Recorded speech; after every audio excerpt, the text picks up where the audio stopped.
சங்கீதம் 112. அல்லேலூயா.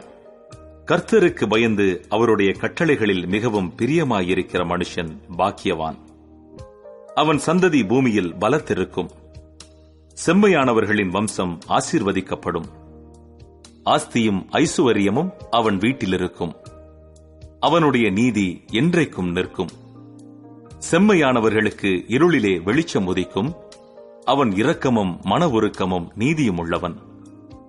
இறங்கி கடன் கொடுத்து தன் காரியங்களை நியாயமானபடி நடப்பிக்கிற மனுஷன் பாக்கியவான். அவன் என்றென்றைக்கும் அசைக்கப்படாதிருப்பான். நீதிமான் நித்திய கீர்த்தி உள்ளவன். துர்ச்செய்தியை கேட்கிறதினால் பயப்படான். அவன் இருதயம் கர்த்தரை நம்பி திடனாயிருக்கும். அவன் இருதயம் உறுதியாயிருக்கும். அவன் தன் சத்துருக்களில் சரிக்கட்டுதலை காணும் மட்டும் பயப்படாதிருப்பான். வாரி இறைத்தான், ஏழைகளுக்கு கொடுத்தான். அவனுடைய நீதி என்றென்றைக்கும் நிற்கும். அவன் கொம்பு மகிமையாய் உயர்த்தப்படும். துன்மார்க்கன் அதைக் கண்டு மனமடிவாகி தன் பற்களை கடித்து கரைந்து போவான். துன்மார்க்கருடைய ஆசை அழியும்.